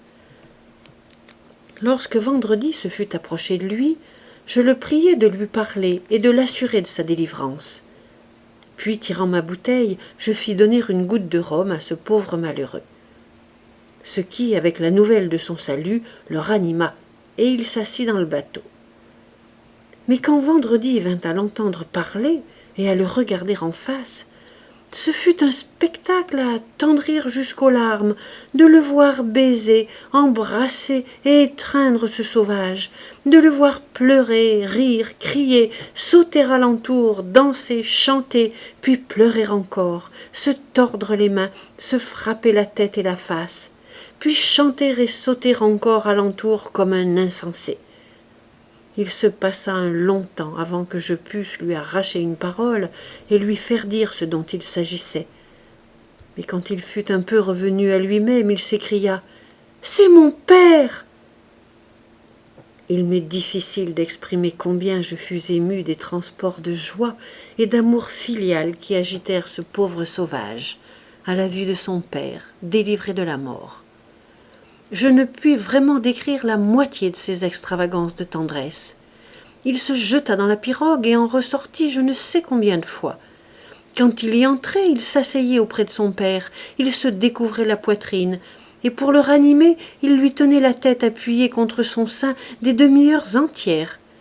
Puis il prenait ses bras, ses jambes, engourdis et roidis par les liens, les réchauffait et les frottait avec ses mains, et moi, ayant vu cela, je lui donnai du rhum de ma bouteille pour faire des frictions, qui eurent un excellent effet. Cet événement nous empêcha de poursuivre le canot des sauvages, qui était déjà à peu près hors de vue. Mais ce fut heureux pour nous, car au bout de 2 heures, avant qu'ils eussent pu faire le quart de leur chemin, il se leva un vent impétueux, qui continua de souffler si violemment toute la nuit, et de souffler nord-ouest, ce qui leur était contraire, que je ne pus supposer que leur embarcation eût résisté et qu'ils eussent regagné leur côte. Mais, pour revenir à Vendredi, il était tellement occupé de son père que de quelque temps je n'eus pas le cœur de l'arracher de là. Cependant, lorsque je pensai qu'il pouvait le quitter un instant, je l'appelai vers moi, et il vint sautant et riant et dans une joie extrême. Je lui demandai s'il avait donné du pain à son père. Il secoua la tête et répondit « Non, moi, vilain chien, mangez tout moi-même !» Je lui donnai donc un gâteau de pain que je tirai d'une petite poche que je portais à cet effet. Je lui donnai aussi une goutte de rhum pour lui-même, mais il ne voulut pas y goûter et l'offrit à son père.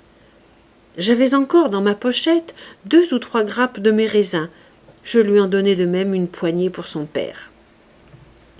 À peine la lui eut-il porté que je le vis sortir de la pirogue et s'enfuir comme s'il eût été épouvanté.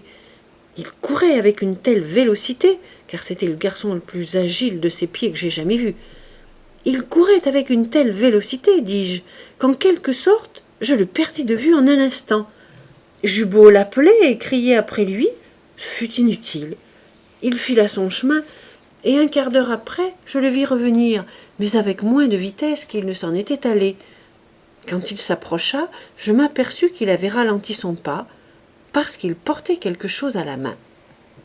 Arrivé près de moi, je reconnus qu'il était allé jusqu'à la maison, chercher un pot de terre pour apporter de l'eau fraîche, et qu'il était chargé en outre de 2 gâteaux ou galettes de pain. Il me donna le pain, mais il porta l'eau à son père. Cependant, comme j'étais moi-même très altéré, j'en humai quelque peu.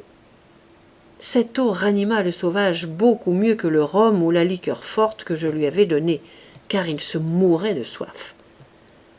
Quand il eut bu, j'appelai Vendredi pour savoir s'il restait encore un peu d'eau. Il me répondit que oui. Je le priai donc de la donner au pauvre Espagnol, qui en avait tout autant besoin que son père. Je lui envoyai aussi un des gâteaux que Vendredi avait été chercher. Cet homme, qui était vraiment très affaibli, se reposait sur l'herbe à l'ombre d'un arbre. Ses membres étaient roides et très enflés par les liens dont ils avaient été brutalement garrottés. Quand, à l'approche de Vendredi lui apportant de l'eau, je le vis se dresser sur son séant, boire, prendre le pain et se mettre à le manger, j'allai à lui et lui donnai une poignée de raisins. Il me regarda avec toutes les marques de gratitude et de reconnaissance qui peuvent se manifester sur un visage. Mais, quoiqu'il se fût si bien montré dans le combat, il était si défaillant qu'il ne pouvait se tenir debout.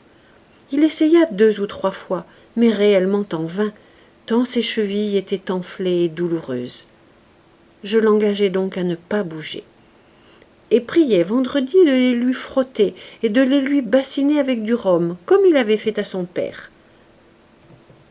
J'observai que durant le temps que le pauvre et affectionné Vendredi fut retenu là, toutes les 2 minutes, plus souvent même, il retournait la tête pour voir si son père était à la même place et dans la même posture où il l'avait laissé. Enfin, ne l'apercevant plus, il se leva sans dire mot et courut vers lui avec tant de vitesse qu'il semblait que ses pieds ne touchaient pas la terre. Mais en arrivant, il trouva seulement qu'il s'était couché pour reposer ses membres. Il revint donc aussitôt, et je priai alors l'Espagnol de permettre que Vendredi l'aidât à se lever et le conduisit jusqu'au bateau, pour le mener à notre demeure, où je prendrais soin de lui. Mais Vendredi, qui était un jeune et robuste compagnon, le chargea sur ses épaules, le porta au canot et l'assit doucement sur un des côtés, les pieds tournés vers l'intérieur. Puis, le soulevant encore, le plaça tout auprès de son père.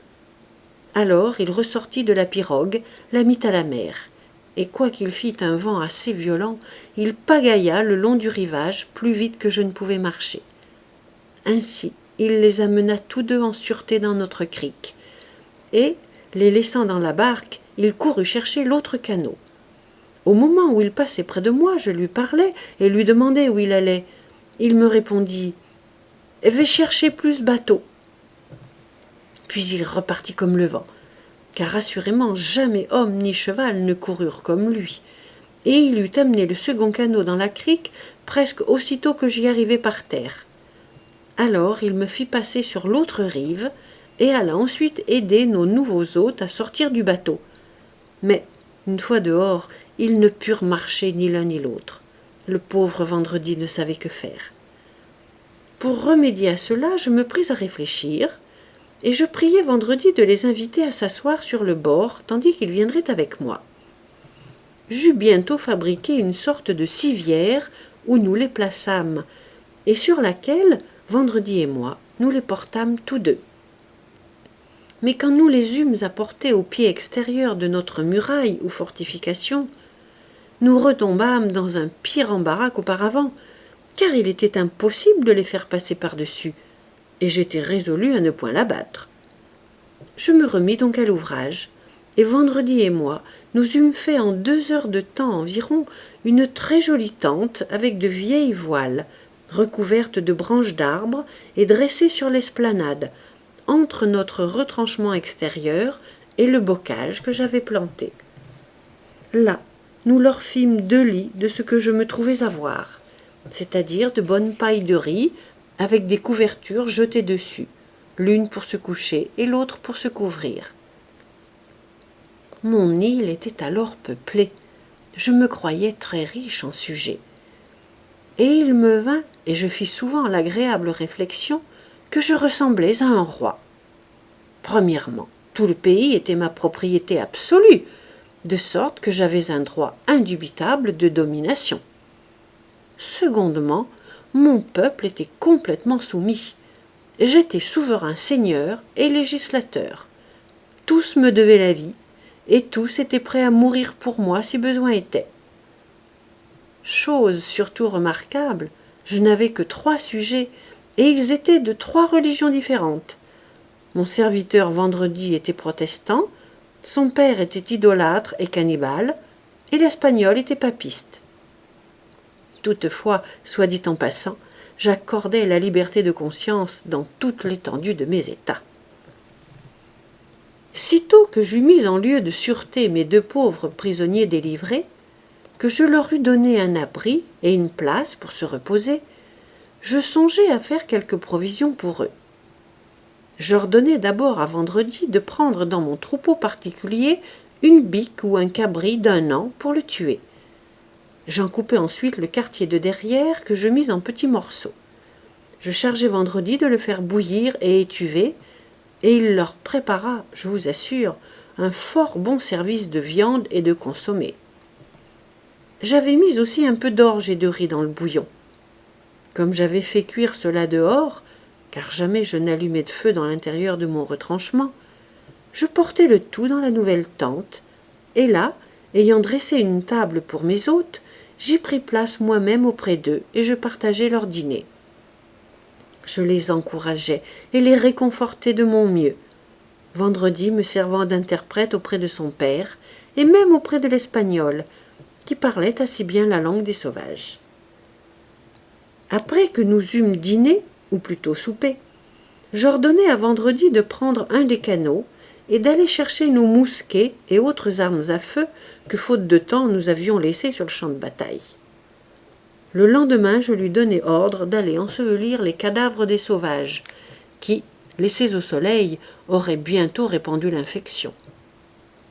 Je lui enjoignis aussi d'enterrer les horribles restes de leur atroce festin, que je savais être en assez grande quantité. Je ne pouvais supporter la pensée de le faire moi-même. Je n'aurais pu même en supporter la vue, si je fusse allé par là. Il exécuta tous mes ordres ponctuellement, et fit disparaître jusqu'à la moindre trace des sauvages, si bien qu'en y retournant, j'eus peine à reconnaître le lieu autrement que par le coin du bois qui désignait l'endroit. Je commençai dès lors à converser un peu avec mes 2 nouveaux sujets. Je chargeai premièrement vendredi de demander à son père ce qu'il pensait des sauvages échappés dans le canot, et si nous devions nous attendre à les voir revenir avec des forces trop supérieures pour que nous pussions y résister.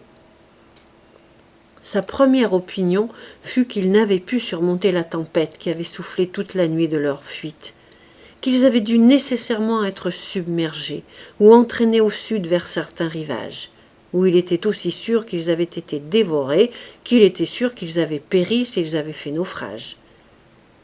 Mais quant à ce qu'ils feraient s'ils regagnaient sains et saufs leur rivage, il dit qu'il ne le savait pas.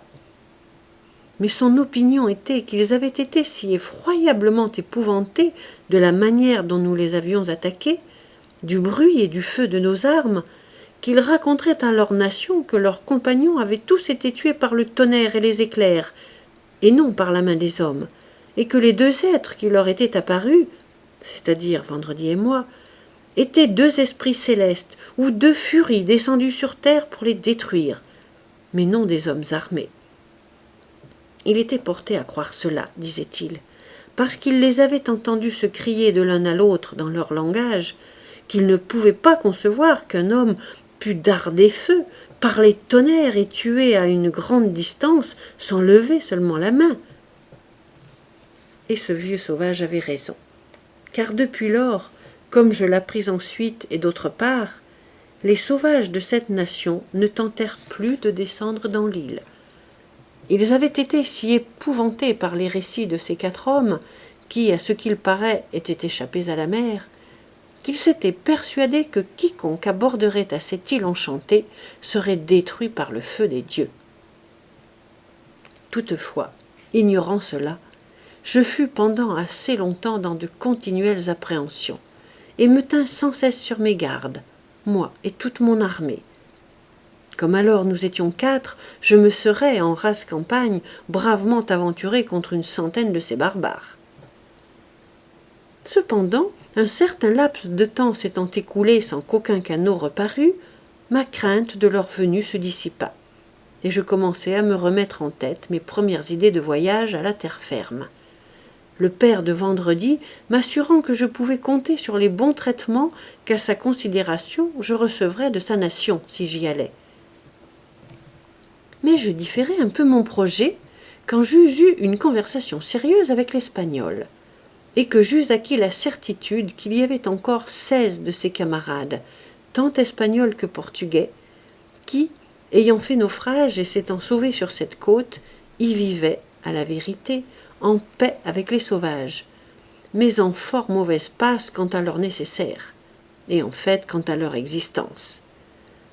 Je lui demandai toutes les particularités de leur voyage, et j'appris qu'ils avaient appartenu à un vaisseau espagnol venant de Rio de la Plata et allant à la Havane, où il devait débarquer sa cargaison, qui consistait principalement en pelleterie et en argent, et d'où il devait rapporter toutes les marchandises européennes qu'il y pourrait trouver. Qu'il y avait à bord 5 matelots portugais recueillis d'un naufrage, que tout d'abord, le navire s'étant perdu, 5 des leurs s'étaient noyés, que les autres, à travers des dangers et des hasards infinis, avaient abordé mourant de faim à cette côte cannibale, où à tout moment ils s'attendaient à être dévorés. Il me dit qu'ils avaient quelques armes avec eux, mais qu'elles leur étaient tout à fait inutiles, faute de munitions, l'eau de la mer ayant gâté toute leur poudre, sauf une petite quantité qu'ils avaient usée dès leur débarquement pour se procurer quelque nourriture. Je lui demandai ce qu'il pensait qu'ils deviendraient là, et s'ils n'avaient pas formé quelque dessein de fuite. Il me répondit qu'ils avaient eu plusieurs délibérations à ce sujet, mais que n'ayant ni bâtiment ni outils pour en construire un, ni provision d'aucune sorte, leur consultation s'était toujours terminée par les larmes et le désespoir. Je lui demandai s'il pouvait présumer comment ils accueilleraient, venant de moi, une proposition qui tendrait à leur délivrance, et si, étant tous dans mon île, elle ne pourrait pas s'effectuer. Je lui avouai franchement que je redouterais beaucoup leur perfidie et leur trahison si je déposais ma vie entre leurs mains, car la reconnaissance n'est pas une vertu inhérente à la nature humaine. Les hommes souvent accordent moins leur conduite aux bons offices qu'ils ont reçus qu'aux avantages qu'ils se promettent.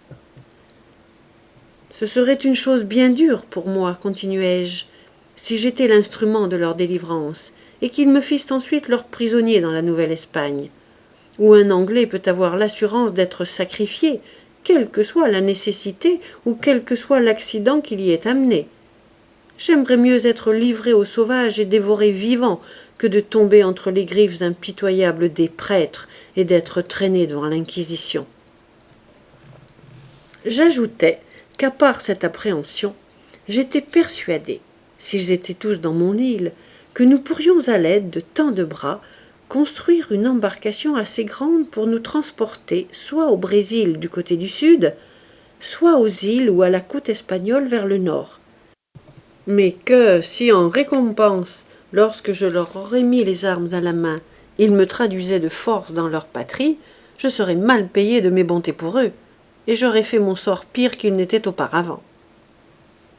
Il répondit, avec beaucoup de candeur et d'ingénuité, que leurs conditions étaient si misérables et qu'ils en étaient si pénétrés, qu'assurément ils auraient en horreur la pensée d'en user mal avec un homme qui aurait contribué à leur délivrance.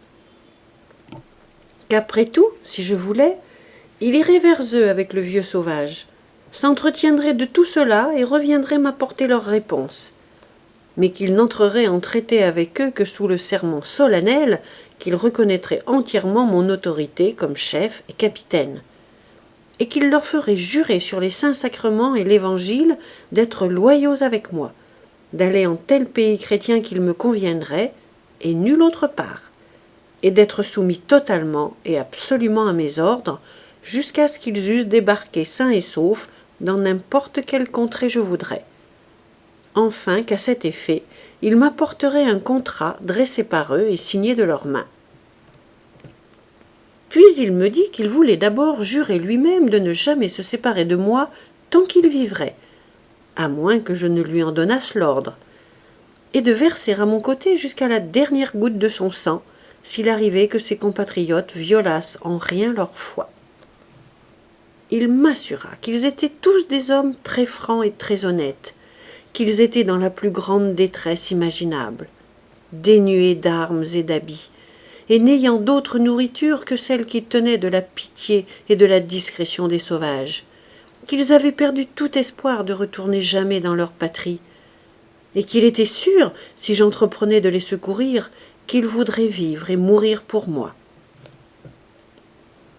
Sur ces assurances, je résolus de tenter l'aventure et d'envoyer le vieux sauvage et l'Espagnol pour traiter avec eux. Mais quand il eut tout préparé pour son départ, l'Espagnol lui-même fit une objection qui décelait tant de prudence d'un côté et tant de sincérité de l'autre, que je ne pus en être que très satisfait. Et, d'après son avis, je différais de 6 mois au moins la délivrance de ses camarades. Voici le fait. Il y avait alors environ 1 mois qu'il était avec nous, et durant ce temps je lui avais montré de quelle manière j'avais pourvu à mes besoins, avec l'aide de la Providence. Il connaissait parfaitement ce que j'avais amassé de blé et de riz, c'était assez pour moi-même. Mais ce n'était pas assez, du moins sans une grande économie, pour ma famille, composée alors de 4 personnes. Et si ses compatriotes, qui étaient, disait-il, 16 encore vivants, fussent survenus, cette provision aurait été plus qu'insuffisante, bien loin de pouvoir ravitailler notre vaisseau si nous en construisions un, afin de passer à l'une des colonies chrétiennes de l'Amérique. Il me dit donc qu'il croyait plus convenable que je permisse à lui et aux 2 autres de défricher et de cultiver de nouvelles terres, d'y semer tout le grain que je pourrais épargner, et que nous attendissions cette moisson, afin d'avoir un surcroît de blé quand viendraient ses compatriotes. Car la disette pourrait être pour eux une occasion de quereller, ou de ne point se croire délivrés, mais tomber d'une misère dans une autre. Vous le savez, dit-il, quoique les enfants d'Israël se réjouissent d'abord de leur sortie de l'Égypte, cependant ils se révoltèrent contre Dieu lui-même qui les avait délivrés quand ils vinrent à manquer de pain dans le désert. Sa prévoyance était si sage et son avis si bon, que je fus aussi charmé de sa proposition que satisfait de sa fidélité. Nous nous mîmes donc à labourer tous 4 du mieux que nous permettaient les outils de bois dont nous étions pourvus. Et dans l'espace d'1 mois environ, au bout duquel venait le temps des semailles, nous eûmes défriché et préparé assez de terre pour semer 22 boisseaux d'orge et 16 jarres de riz, ce qui était, en un mot, tout ce que nous pouvions distraire de notre grain. En fait, à peine nous réservâmes, nous, assez d'orge pour notre nourriture durant les 6 mois que nous avions à attendre notre récolte. J'entends 6 mois à partir du moment où nous eûmes mis à part notre grain destiné aux semailles, car on ne doit pas supposer qu'il demeure 6 mois en terre dans ce pays.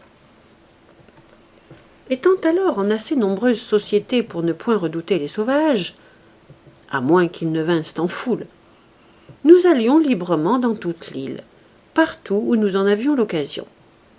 Et comme nous avions tous l'esprit préoccupé de notre fuite ou de notre délivrance, il était impossible, du moins à moi, de ne pas songer aux moyens de l'accomplir.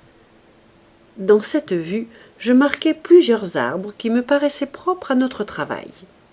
Je chargeai Vendredi et son père de les abattre, et je proposai à la surveillance et à la direction de leur besogne l'Espagnol, à qui j'avais communiqué mes projets sur cette affaire. Je leur montrai avec quelles peines infatigables j'avais réduit un gros arbre en simple planche, et je les priai d'en faire de même jusqu'à ce qu'ils eussent fabriqué environ une 12aine de fortes planches de bon chêne, de près de 2 pieds de large sur 35 pieds de long et de 2 à 4 pouces d'épaisseur. Je laisse à penser quel prodigieux travail cela exigeait. En même temps, je projetais d'accroître autant que possible mon petit troupeau de chèvres apprivoisé, et à cet effet, un jour j'envoyais à la chasse Vendredi et l'Espagnol, et le jour suivant j'y allais moi-même avec Vendredi, et ainsi tour à tour.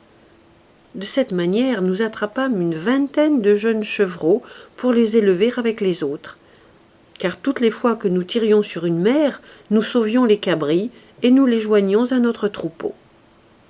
Mais la saison de sécher les raisins étant venue, j'en recueillis et suspendis au soleil une quantité tellement prodigieuse que si nous avions été à Alicante, où se préparent les raisins de soleil, nous aurions pu, je crois, remplir 60 ou 80 barils.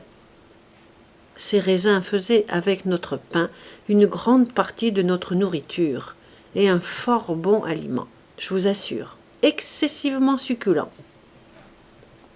C'était alors la moisson, et notre récolte était en bon état. Ce ne fut pas la plus abondante que j'ai vue dans l'île, mais cependant elle l'était assez pour répondre à nos faims. J'avais semé 22 boisseaux d'orge, nous engrangeâmes et bâtîmes environ 220 boisseaux, et le riz s'accrut dans la même proportion, ce qui était bien assez pour notre subsistance jusqu'à la moisson prochaine, quand bien même tous les 16 Espagnols eussent été à terre avec moi. Et, si nous eussions été prêts pour notre voyage, cela aurait abondamment avitaillé notre navire pour nous transporter dans toutes les parties du monde, c'est-à-dire de l'Amérique. Quand nous eûmes engrangé et mis en sûreté notre provision de grains, nous nous mîmes à faire de la vannerie.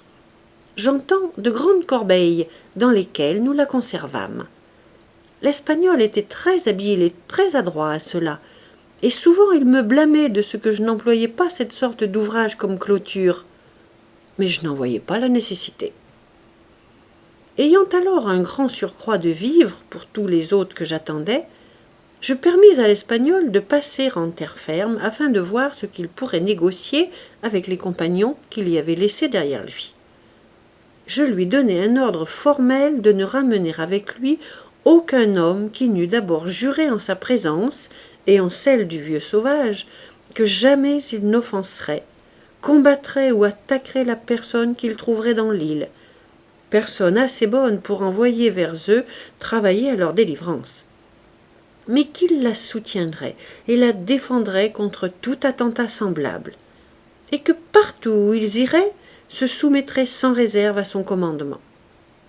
Ceci devait être écrit et signé de leurs mains. Comment, sur ce point, pourrions-nous être satisfaits, quand je n'ignorais pas qu'ils n'avaient ni plume ni encre? Ce fut une question que nous nous adressâmes jamais. Munis de ces instructions, l'Espagnol et le vieux sauvage, le père de Vendredi, partirent dans un des canots sur lesquels on pourrait dire qu'ils étaient venus, ou mieux, avaient été apportés quand ils arrivèrent comme prisonniers pour être dévorés par les sauvages. Je leur donnai à chacun un mousquet à rouer et environ 8 charges de poudre et de balles, en leur recommandant d'en être très ménagés et de n'en user que dans les occasions urgentes.